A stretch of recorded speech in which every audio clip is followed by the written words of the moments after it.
Trump has completely broken the Democrat Party. He is the only person alive, I'm convinced, who can get the left to defend illegal criminals, cheer on men invading women's sports, and demand citizenship rights for unborn babies, while saying those same babies have no right to life.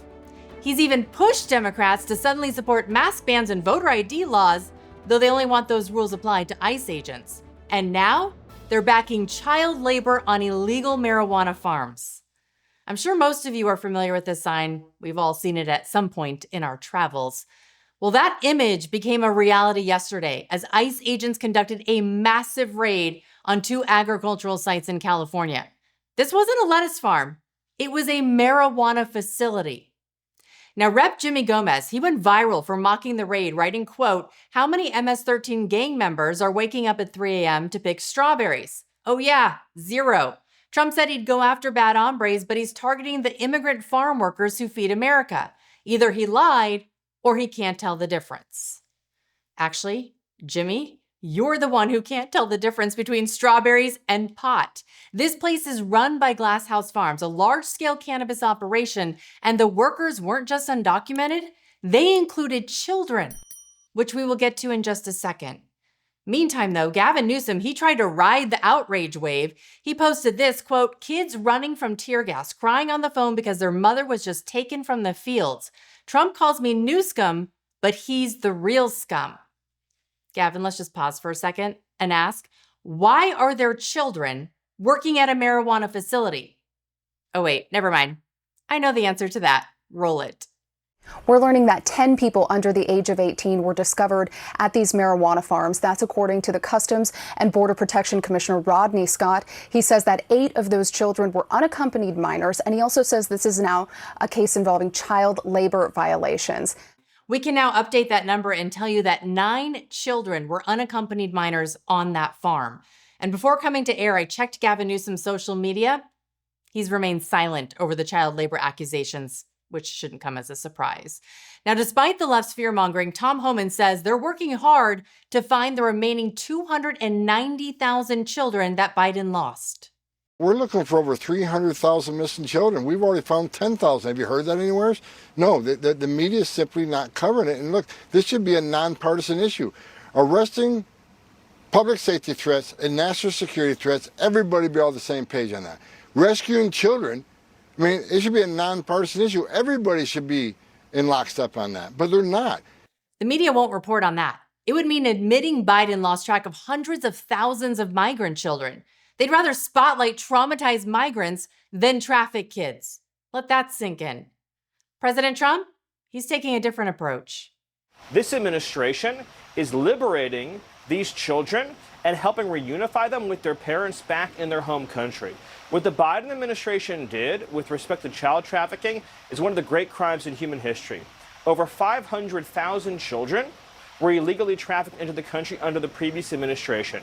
When we've gone and looked for these children, Martha, the addresses that the U.S. government provided, in other words, the records that the government kept under Joe Biden, are all fake. Nobody ever checked if the addresses were real. Nobody ever checked if the sponsors were real. Nobody ever checked if they were really even relatives or parents or relations or safe.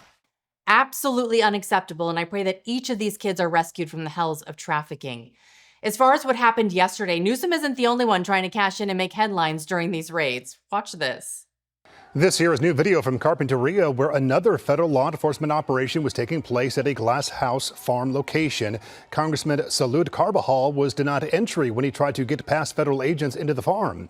In a statement, Carbajal called this completely unacceptable and said that he would be demanding answers from Homeland Security. Just another Democrat trying to score viral points, probably hoping for his own mugshot moment. Now, during the raid, tear gas and smoke bombs were thrown into the crowd of protesters clashing with federal officers. Some people were taken to the hospital, others were arrested. I can also report now they're being told that roughly 300 people were taken into custody as a result of the raid. As for the anti-ICE rioters, they attacked federal vehicles, they were out there waving their foreign flags and blocking officers. Very reminiscent of the LA riots we saw not too long ago. And then it got worse. Rocks were hurled at agents. Look at this footage. These aren't protest signs. These are weapons. And frankly, I would love to see these agents just fling open their doors, draw their weapons, and start making arrests. Because until they're met with force, these thugs have no reason to stop. Then, in a chilling moment, a rioter may have even fired a gun at federal agents. DHS confirms they're investigating it as a potential active shooter situation. Now, investigators, they searched for shell casings and they're using facial recognition to identify the suspect. And at this point, they say they're hopeful they will find their guy. Now, when asked if he would condemn the protester pulling a gun, Gavin Newsom, he got a little testy. The governor wrote, quote, "Of course I condemn any assault on law enforcement, you blank poster. Now due January 6th. All right, really, Gavin? On January 6th? The only firearm discharge was the one that killed an unarmed protester, Ashley Babbitt. Not the same. As for this raid, federal sources confirm ICE had a legal judicial warrant signed by a judge citing criminal violations for harboring illegal aliens. The law was followed. Okay, who needs a good laugh? I think I do right now. Because here's Whoopi Goldberg claiming that President Trump is going to break up interracial marriages and redistribute the white spouses. Can't make it up. Oh, he's going to deport you and put the white guy with someone else. The man is out there. I mean, how do you even respond to that? These people are beyond parody. I learned young that common sense is a luxury, and clearly it's in short supply on daytime TV. And just when you think they can't get more unhinged, here comes Sunny Hostin. In my world, if you mask yourself because you don't want to be seen, because there will be a reckoning for some of the actions that actual law enforcement have done. The left is just so divisive, toxic, and dangerous. So enough of them for this show. Let's move to this. The president visited the flood-ravaged state of Texas today. Him and the First Lady, they toured Kerrville and Mystic Camp and participated in a roundtable discussion after. Here's what First Lady Melania Trump had to say. A very heartfelt message. Listen to this. My deepest sympathy to all of the parents who lost beautiful young souls. Deepest sympathy from all of us to the community, to everybody who lost a loved one. We are grieving with you. Our nation is grieving with you. So we are here to honor them and also to give the support, help, and I will be back. I promise to them, and I just pray for them and giving them my strength and love. That is class and love. As for the president, he says he's working around the clock to make sure something of this magnitude never happens again. We're also taking historic action to ensure that such a nightmare never happens again. We're going to look and see how can a thing like this, they could say it's a 100-year, somebody said it's a 500-year event. It doesn't, we're not going to let a thing like this happen again where it can wreak this kind of devastation. Earlier this year, I directed a sweeping review of the preparedness and critical infrastructure. Something truly moving and not something you typically see at roundtables like this was President Trump bringing in Dr. Phil to speak on the mental health needs of this community. It felt like a powerful acknowledgement that emotional well-being is just as critical as economics or security. This kind of inclusion should become the new standard. Everybody wonders, do I say something to them? I know they lost a child or a grandchild. Do I bring it up, or because they look like they're doing okay? The answer to that question is an unambiguous yes. You don't ever let them think you've moved on from it. It's okay to go and say, hey, look, I know about the loss. I share that with you, and I love you. And we won't forget this, because these bright lights will go away. Another headline will come along, and people move on. Let them know we don't forget. I think that's advice we can all utilize at some point in our lives. I know I've been in that situation in the past and will now think differently moving forward.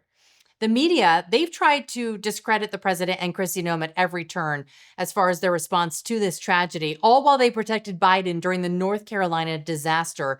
But guess what? Reality caught up with CNN when a reporter asked a North Carolinian this. Is there a Biden difference or a Trump difference in what you have experienced? First of all, I'm not a politician. I never have been. But it has been better under the Trump administration than it was under Biden. And My opinion. Is that because they're more receptive and responsive, or Yes. is it because Biden was president when it was hell, or? Things are getting done faster. They are more responsive. We're getting a lot more help than we did. I don't think anything else needs to be said on that. So let's go ahead and move to this. New friction inside the DOJ. Axios reports FBI Deputy Director Dan Bongino took an abrupt day off last Friday after clashing behind closed doors with Attorney General Pam Bondi. The issue? A suspicious missing minute in 10 hours of Epstein jail surveillance footage. Now, sources say Bongino was also fed up with Bondi's handling of just the whole Epstein investigation, particularly her public promises of a so-called client list that we now know never materialized. Adding another layer to this mysterious story is Bill O'Reilly, who says he had an intimate conversation with the president about the client list. Take a listen to this. I talked to President Trump man to man, eye to eye, on St. Patrick's Day about this and the Kennedy files and the King files. It was all one conversation. And he said, and I agree, there are a lot of names associated with Epstein that had nothing to do with Epstein's conduct. They maybe had lunch with him or maybe had some correspondence for one thing or another. If that name gets out, those people are destroyed because there's not going to be any context. Media doesn't care about context. So you can't do that. You can't destroy human beings by putting out the files, whatever they may be. But you certainly can have Attorney General Bondi say, this is what we know. And, we're going to protect the innocent. It makes sense. Well, now the left, have you noticed, they've been wanting every shred of Epstein evidence released, which is funny because they weren't interested for the past 4 years under Biden. And let's be honest, if the Biden DOJ had anything remotely damaging on Trump, it would have been front page news long ago during the election. Now, Chris Cuomo, he says releasing names could have major legal implications. Listen to this. Something that people will never give the president credit for, maybe me among them. But there is no client list. And if you put people's names out, they are going to sue the government and they are going to win because they are going to show that the government had reason to know that there was nothing felonious in their relationship with Epstein. And they put out information that was defamatory anyway. And that's the reason not to do it. You're going to ruin people's lives who had nothing to do with the behavior. Cuomo actually makes a fair point, but it does raise a bigger question. If there is real evidence like videos or emails that implicate even a handful of powerful people, why not prosecute them individually? Why are we dangling this mythical list, making sweeping promises, and then walk it all back? Maybe this should have always been a case-by-case investigation instead of a headline-chasing stunt. Until then, looks like another one of those cases that stays cold by design.